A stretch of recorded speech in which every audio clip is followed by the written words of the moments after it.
Hey everybody, TexAgs Rewind presented by our good friends there at Yeti, David Nuno, Nick Savage here with me as well.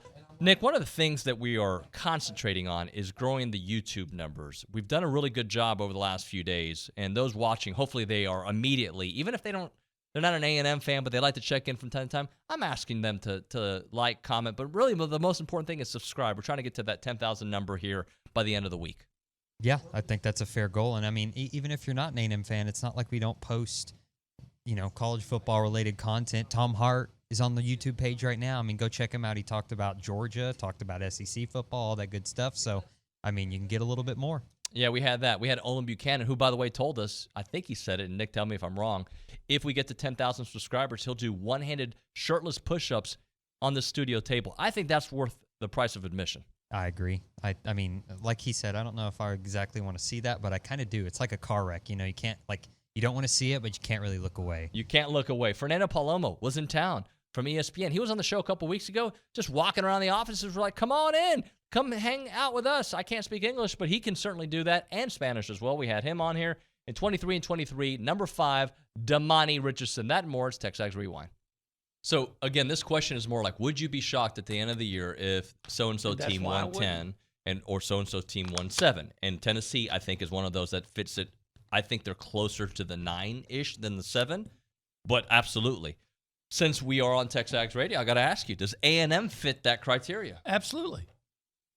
A&M. Some people have them winning, 7.5? Yeah, I think isn't the Vegas thing the over-under like at 7.5? Yeah. Or maybe even 7. So that is absolutely a possibility. But I think it's absolutely a possibility that they win 10 or more. Again, how many times have we said it maybe we said it just to make ourselves feel better over the last 6 months, but one more touchdown a game and you're 10-2 last year. With all the injuries, with the erratic quarterback play, with all the true freshmen playing, one more touchdown with the flu, with the sleeves, with the parties, with the stuff going on in the locker room of South Carolina. All that thing's still one touchdown a game, and you're 10-2. Well, follow me on this, because that line right there. I think I started saying it, by the way. I agree with. But you could say that about any other team, right? If Alabama scored another touchdown. The difference is, I'm sorry, I'm putting my finger out there like I'm in control. That's all right. The difference is A&M was so bad offensively. What we're asking for is not groundbreaking. Bama's already a 30-point-a-game team. We're talking about a team that just scored 22 to score another score, right? And you're still, another touchdown doesn't even put you at the 30 mark yet. Right. So, and plus Alabama wasn't playing a ton of freshmen, even starting a ton of freshmen like A&M was. So, that contributes to that. But, I could see A&M being a 10-win team. I want to ask you about A&M because at some point we think in the next few days or next week we'll find out who the starting quarterback is. And, I think we all have our opinions who that'll probably be. That all being said, the players on the team, they're not waiting for an announcement. I think they know, you just see it. Am I right about that? The players just know by the way the reps are going and the way the quarterbacks are leading the way. It's not like it's a TBD for them. You bring up a good point. My one counter to that is, and by the way, A&M's not the only place going through it. I think Alabama going through the same thing. I'll have them week 1. So, that's a conversation for Nick Saban on our production meeting is how much of it is tied to, and every head coach I think is asking this question, how much of it is tied to performance and how much of it is tied to leadership? And are they always intertwined? Because players know who performs best in scrimmages, in practices, wide receivers know who they like getting the ball from, running backs know who gives them the best look, all of that stuff. But there are sometimes surprises. There are sometimes clicks in the locker room that don't carry as much weight with the coaching staff and they go a different direction. I kind of think that Kirby caught a lot of grief a few years ago when he was trying to figure out what he was doing at quarterback, and they end up with Fromm, and Justin Fields ends up bolting and being immensely talented and showing that off.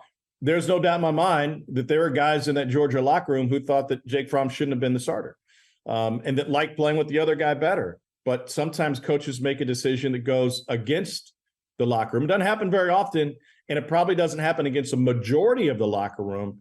But I think that's where all the anxiety comes from. And since we moved back to the States, I lived in Argentina and in Mexico before coming back to the U.S., but not to Texas and Connecticut, where the home base is. We made it a point, or I made it a point, to bring the kids over that I wanted to come back at least once a year, either a track meet, because I was on the track team, or a football game.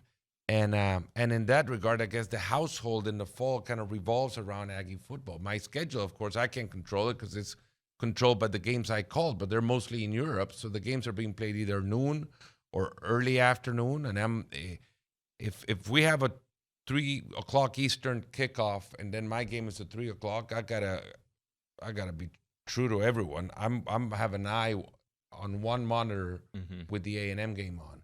If it's an afternoon game, then I'm locked out. I do my game, I call my game, and then I go home and we have a watch party, which it usually it's comprised of only us, right? Because we're the only ones that actually understand what it is to feel the passion for this team and this university. How do we do it when we're afar? I guess every human has a need to identify him or herself with something, right, or somebody, and I think this is our need. This is our that thing. This is our the one thing that unites us, and the one thing we identify with. Isn't it great too? And I hate the bad moments, but being in there with your family to kind of remember that the App State game. I don't want to remember that one. You remember the LSU victory, just doing it together. Yeah, with that LSU game, I was not there with the family. I was actually working in Argentina, and I tried to keep up with it as much as I could. I could not believe that game was still going on when I was still checking it. That we still had a shot. I do remember the good games a lot. I remember the bad games and the roller coaster rides, and I remember where I stood or sat, the game that we did great, and that's where I try to go back to stand or sit to try to keep the mojo going. So Damani Richardson's our number 5 out there, Billy. And as I was saying earlier, the easy things, the go-to things, knack for big plays, leadership. Those are the go-to things, but there's more that make Damani. What have been the big plays? I'd like to go through them. Obviously, the pick in the end zone against Bama in that massive win. What a play that was. You go back and realize how close that game was and how A&M won. That was a we talk about the A-chain return. We talk about Calzada's touchdown throw to Anias. Those were obviously the two that stand out more than any. But there were so many small plays that mattered in that game. But that was not a small one. That was a massive play that wiped away 3 and probably 7 points for Bama. Ignited that crowd. He damn near pick-sixed it 100-plus yards. His momentum carried him out of bounds. Obviously, the play against Arkansas, again, complete and total game-changing play. And I know it was Chappelle. It was Chappelle that ripped the ball away. Yep. Pitched it to him, but Damani really heads up, kind of said, "Give me the ball. Give it to me," and took off. Then it was LSU. This year. Great play by Edger and Cooper on Jaden Daniels. But, again, Damani being right there, scoop and score. I remember late in that Bama game, or Auburn game, the big win 20-3, when it was, I think it was maybe 9-3 or something like that. Damani had I think maybe even 2 sacks of Bo Nix, but at least one big one. He's had some massive plays, and then really should have won the LSU game for Texas A&M in Baton Rouge had the officials called that play correctly. He's got a game-changing strip on a punt return that ends the game. So he certainly has a knack for the big play.